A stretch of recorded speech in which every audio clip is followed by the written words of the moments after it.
Long ago, there was a quiet village beside a wide and beautiful river. The people lived simple lives.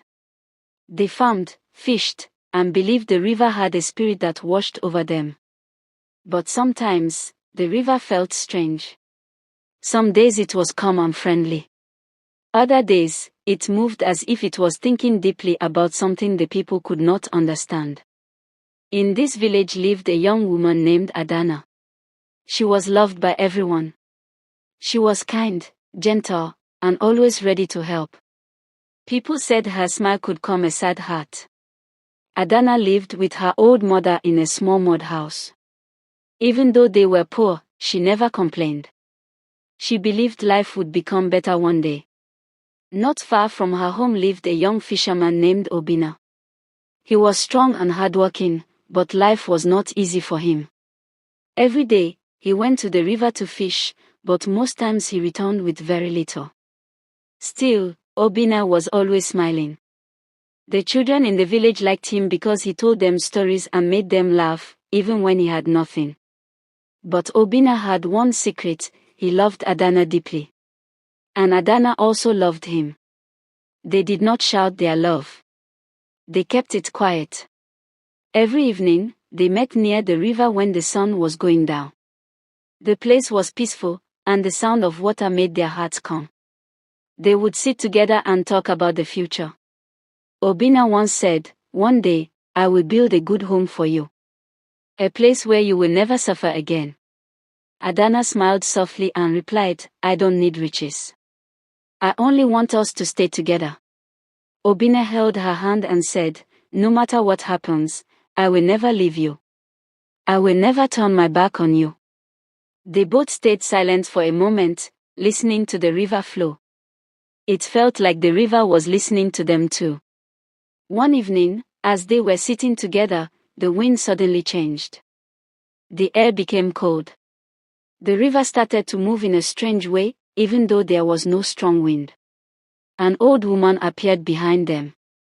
Her name was Mama Yo. She was known in the village as someone who understood hidden things. She looked at them carefully and said, "Young love is sweet, but it must be careful. The river hears promises, and it never forgets." Adana felt a little scared and asked, "What do you mean, Mama Yo?" But the old woman only looked at the river and said, "Be careful with words spoken beside sacred water." Then she slowly walked away. Obina held Adana's hand tighter.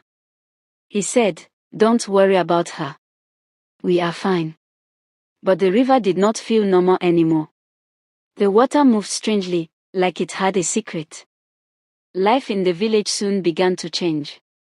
Fish became harder to find. Crops were not growing well. People started to worry because there was not enough food. The elders said something was wrong with the river. One night, Obina returned home and saw his mother looking weak from hunger. She spoke quietly, "My son, life is becoming too hard. I don't know how long we can continue like this." Obina felt pain in his heart. He loved Adana, but he also wanted to take care of his mother. At the same time, a powerful man in the village, Chief Izudo, saw Adana from a distance. He was rich and respected, but he was also proud and controlling. He asked about her and was told she was a poor fisherman's love.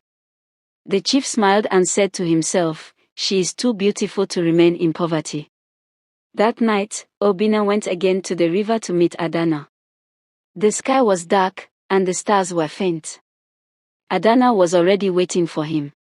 She looked into his eyes and said softly, "Promise me something." Obina smiled, "Anything." She held his hands and said, "Promise me you will never leave me. No matter what happens in this life." Obina did not hesitate. He looked serious and said clearly, "I promise you, Adana. I will never betray you. No matter the situation, I will always choose you."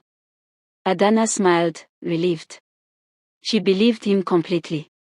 But as he said those words, the river behind them suddenly became restless. The water moved as if it had woken up. A distant sound of thunder rolled across the sky, even though there were no clouds. Both of them paused and looked at the river. Obina squeezed her hands again and said, "Nothing will ever separate us." Adana nodded, but for a short moment, a strange feeling entered her heart. Far away, inside the dark water, something seemed to move beneath the surface, slowly, as if it had heard everything they said.